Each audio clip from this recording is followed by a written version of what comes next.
வணக்கம் ஸ்டூடெண்ட்ஸ், நான் வெற்றி விகாஸ் அகாடமியிலேருந்து கல்யாணகுமார் பேசுகிறேன். இந்த வீடியோ ரொம்ப ரொம்ப முக்கியமான ஒரு வீடியோ ஸ்டூடெண்ட்ஸ். என்ன அப்படின்னு கேட்டிங்கன்னா, இந்த வருடம் அதாவது நீட் 2022க்கு நீட் ஃபிசிக்ஸில் எப்படி கொஸ்டின்ஸ் வரும் அப்படின்றத நம்ம இந்த வீடியோவில் பார்க்க போகிறோம். சரிங்களா? ஸோ இதை எப்படி அனலைஸ் பண்ணியிருக்கோம் அப்படின்னு கேட்டிங்கன்னா, 2021 எப்படி கொஸ்டின் வந்துச்சு, நீட் ஃபிசிக்ஸில் எப்படி கொஸ்டின்ஸ் கேட்டிருக்காங்க அப்படின்றத ஒரு கம்ப்ளீட் அனலைசிஸின் மூலமாக நம்ம இந்த வருஷம் கொஸ்டின் எப்படி வருது அப்படின்றத ப்ரெடிக்ட் பண்ண போகிறோம். சரிங்க ஸ்டூடெண்ட்ஸ்? ஸோ இந்த ப்ரெடிக்ஷன், அதாவது இந்த அனாலிசிஸ் எப்படி எடுக்கப்பட்டது அப்படின்னு கேட்டிங்கன்னா, நம்ம சென்டரில் ஒர்க் பண்ணுற டீச்சர்ஸ், இது போக நம்ம ஃப்ரெண்ட் சர்க்கிளில் இருக்கக்கூடிய டீச்சர்ஸ் எல்லார்ட்டையும் நம்ம கருத்து கேட்டிருக்கோம். ப்ளஸ் நம்மளுடைய கான்டாக்டில் இருக்க ஸ்டூடெண்ட்ஸ், நம்மளோட ஆன்லைனில் கிளாஸில் படித்த ஸ்டூடெண்ட்ஸ், மொத்தமாக 2300 ஸ்டூடெண்ட்ஸ்க்கும் மேற்பட்ட மாணவர்கள்ட்ட, அதாவது நீட் 2021 எழுதின 2300க்கும் மேற்பட்ட மாணவர்கள்ட்ட இந்த கொஸ்டின் பேப்பரை கம்ப்ளீட்டாக அனலைஸ் பண்ணி கேட்டிருந்தோம். ஸோ இதை பற்றி நம்ம ஏற்கனவே கட் ஆஃப் அனாலிசிஸில் நம்ம சொல்லியிருக்கோம். சரிங்களா ஸ்டூடெண்ட்ஸ்? ஸோ இதை பேஸ் பண்ணி தான் இந்த அனாலிசிஸ் நம்ம பார்த்துருக்கலாம். சரிங்களா? ஸோ நேரடியாக வீடியோக்குள்ளே போயிடலாம். ஃபஸ்ட்டு பார்த்தீங்க அப்படின்னா ஸ்டூடெண்ட்ஸ், ஜென்ரலாக இந்த கொஸ்டின் எப்படி இருந்துச்சு அப்படின்றத பார்க்கலாம். நம்ம எல்லாருக்குமே தெரியும், லாஸ்ட் இயர் செப்டம்பர் 12ஆம் தேதி இந்த எக்ஸாம் நடந்துச்சு. முழுக்க ஆஃப்லைன் மோடில் தான் நடந்துச்சு. சரிங்களா? இதில் ஃபிசிக்ஸ், கெமிஸ்ட்ரி, பயாலஜி இந்த 3 சப்ஜெக்ட்ஸும் பார்த்தீங்க அப்படின்னா 2 செக்ஷன்ஸாக பிரிக்கப்பட்டது. Section A, section B. இதில் செக்ஷன் ஏல பார்த்தீங்க அப்படின்னா 35 கொஸ்டின்ஸும், இதுக்கு எல்லாமே கம்பல்சரி. செக்ஷன் பியில் பார்த்தீங்க அப்படின்னா 15 கொஸ்டின்ஸ், இதில் 10 கொஸ்டின்ஸ் கம்பல்சரி. சரிங்க ஸ்டூடெண்ட்ஸ்? இந்த மாதிரி கொடுத்துருந்தாங்க. இதை பற்றி நம்ம ஏற்கனவே கொஸ்டின் பேட்டர்ன்லாம் கொடுத்துருக்கோம். சரிங்க ஸ்டூடெண்ட்ஸ்? ஸோ அதனால் அதை தெளிவாக பாருங்கள். சரிங்களா? ஸோ இப்போ நம்ம நேரடியாக அந்த கொஸ்டின் டஃப்னஸ் எப்படி, மற்ற அனலைசேஷன் மட்டும் பார்க்கலாம். சரிங்களா?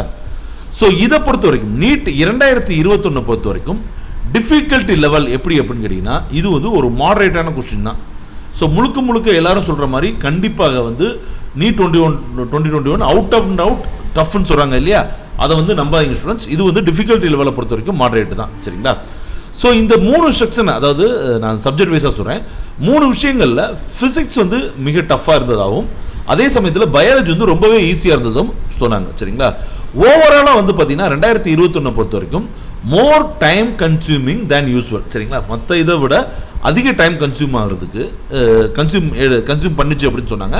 இதுக்கு 2 காரணங்கள். என்ன அப்படின்னா, அடிஷ்னலாக இருக்கக்கூடிய அந்த சாய்ஸஸ் இருக்குது பார்த்தீங்களா, அந்த 5 கொஸ்டின்ஸ். அதே மாதிரி ஒரு சப்ஜெக்டில் 5 கொஸ்டின்னா ஃபிசிக்ஸ், கெமிஸ்ட்ரி, பாட்னி, சுவாலஜி மொத்தம் 4 × 5 20 கொஸ்டின் அவங்க என்ன பண்ண வேண்டியதாக இருந்துச்சுன்னா படிக்க வேண்டியதாக இருந்துச்சு. ஸோ அது ஒரு மிகப்பெரிய அவங்களுக்கு டைம் கன்சியூமாக இருந்துச்சு. அதே மாதிரி ஃபிசிக்ஸில் பொறுத்த வரைக்கும் பார்த்தீங்கன்னா கொஸ்டின் ரொம்ப ஷார்ட்டாக இல்லாமல் ரொம்ப லென்த்தியாக இருந்துச்சு. அதுவும் டைம் கன்சியூம் பண்ணுறதுக்கு ஒரு அதிகபட்ச காரணமாக இருந்துச்சு. சரிங்களா ஸ்டூடெண்ட்ஸ்? ஸோ ஒரு பெரிய நல்ல நியூஸ் என்னன்னு கேட்டிங்கன்னா, இந்த கொஸ்டின்ஸ் எல்லாமே மேக்ஸிமம் என்சிஆர்டி பேஸ்டாக தான் இருந்துச்சு. ஸோ மாணவர்களே, நான் ஒரே ஒரு விஷயம் சொல்கிறேன், நீங்கள் அந்த புக்கு இந்த புக்கு எந்த புக்கும் படிக்க வேண்டாம். கோச்சிங் சென்டரில் போய் பணம் கட்டி தான் புக் வாங்கணுன்ற அவசியம் எதுவுமே கிடையாது. உங்கள் என்சிஆர்டி புக்கை நீங்கள் படித்தாலே போதும். இஃப்கோர்ஸ் நானும் கோச்சிங் சென்டர் வச்சுருக்கேன், இருந்தாலும் நான் சொல்கிறேன், நீங்கள் எங்கேயுமே போகாமல் என்சிஆர்டி புக்கை மட்டும் படித்து கூட உங்களால் சூப்பராக ஸ்கோர் பண்ண முடியும். சரிங்களா?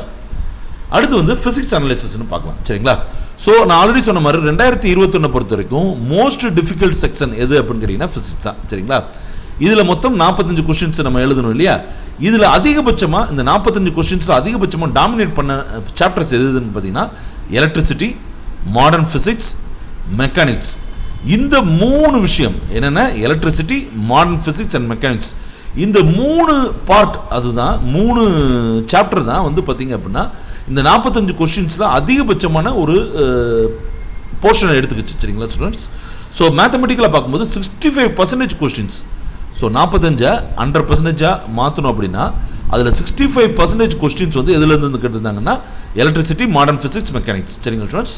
ஸோ அப்போ நீங்கள் ஃபிசிக்ஸில் 45 கொஸ்டின்ஸ் × 4 நீங்கள் 180 மார்க் எடுக்கணும்னு வச்சுக்கோங்களேன். கிட்டத்தட்ட நீங்கள் எப்படி சொல்கிறது, ஒரு இதில் ஒரு 110 மார்க் எடுக்கணும்னு நினச்சிங்கன்னா எலக்ட்ரிசிட்டி, மாடர்ன் ஃபிசிக்ஸ் அண்ட் மெக்கானிக்ஸை மட்டும் படிச்சிங்கனாலே போதும். இந்த 180க்கு 110 மார்க் கன்ஃபார்ம்டாக எடுத்துடலாம். இந்த வருடம் கொஞ்சம் குறைந்தபட்சம் கொஞ்சம் குறைச்சிக்கிட்டா கூட 100+ கண்டிப்பாக நீங்கள் இதிலேருந்து எடுத்துடலாம் அப்படின்றத தெரிஞ்சுக்கணும். சரிங்களா? ஸோ கொஸ்டின்ஸ் பார்த்தீங்கன்னா மோஸ்ட்லி ஃபார்முலா பேஸ்டு கொஸ்டின்ஸாக தான் இருந்துச்சு. மேக்ஸிமம் எப்போதுமே கான்செப்ட் பேஸ்ட் கொஸ்டினும் ஃபார்முலா பேஸ்ட் கொஸ்டின்ஸும் ஈக்குவல் லென்த்தில் இருக்கும். பட் இங்கே ஃபார்முலா கொஸ்டின்ஸ் தான் அதிகமாக இருந்துச்சு. சரிங்களா? அதே மாதிரி வந்து பார்த்தீங்கன்னா நான் ஆல்ரெடி சொன்னேன் இல்லையா, கொஸ்டின்ஸ் எல்லாமே வந்து பார்த்தீங்கன்னா கொஞ்சம் லென்த்தியாக இருந்துச்சு. அதனால நேச்சுராகவே வந்து பார்த்தீங்கன்னா டைம் கன்சியூமிங்காக இருந்துச்சு. சரிங்களா, நீட் 2021 ஃபிசிக்ஸை பொறுத்த வரைக்கும். அதே மாதிரி பார்த்தீங்கன்னா மேக்ஸிமம் கொஸ்டின்ஸ் வந்து நியூமரிக் பேஸ்டாக தான் இருந்துச்சு. 4-5 கொஸ்டின்ஸ் மட்டும்தான் ரொம்ப ட்ரிக்கியாக இருந்துச்சு. சரிங்களா, மற்ற எல்லாமே டைரக்ட் கொஸ்டின்ஸ் தான்.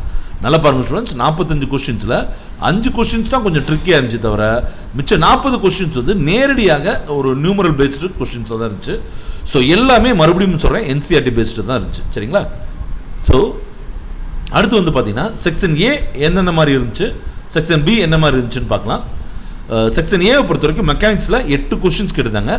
இதில் ஈஸியான கொஸ்டின்ஸ், அதாவது 2367 மாணவர்கள் எக்ஸாக்டாக சொல்லணும்னா இந்த மாணவர்கள் சொன்ன கருத்து அடிப்படையில் நான் சொல்கிறேன். ஸோ இதில் 8 கொஸ்டினில் 2 கொஸ்டின் ஈஸி, 6 கொஸ்டின் வந்து கஷ்டம். டிஃபிகல்ட் லெவல் கொஸ்டினே வந்து மெக்கானிக்ஸ்லேருந்து வரல. அதே மாதிரி ஹீட்டை பொறுத்த வரைக்கும் 2 கொஸ்டின்ஸ் கேட்டாங்க, ரெண்டுமே மாடரேட்டாக தான் இருந்துச்சு அப்படின்னு சொன்னாங்க. SHM வேவ்ஸ் இது உங்களுக்கு தெரியும். இது வந்து பார்த்தீங்கன்னா மொத்தம் 2 கொஸ்டின்ஸ் தான், ரெண்டுமே ஈஸியாக தான் இருந்துச்சுன்னு சொன்னாங்க. எலக்ட்ரோ டைனமிக்ஸ் வந்து பார்த்தீங்கன்னா மொத்தம் 13 கொஸ்டின்ஸ் இதுலேருந்து வந்துச்சு. இதில் 5 கொஸ்டின் ரொம்ப ஈஸியாகவும் 6 கொஸ்டின் வந்து மாடரேட்டாகவும்.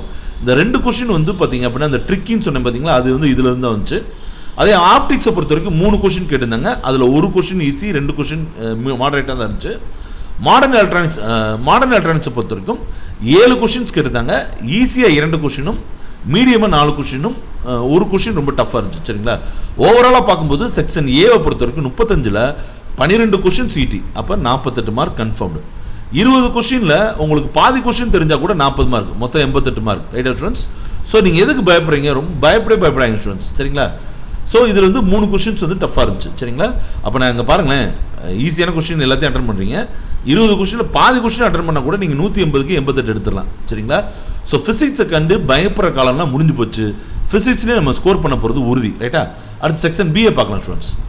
செக்ஷன் பியை பொறுத்த வரைக்கும் இது வந்து மெக்கானிக்ஸையும் எலக்ட்ரோ டைனமிக்ஸும் தான் டாமினேட் பண்ணுச்சு இந்த டோட்டல் இதையும்.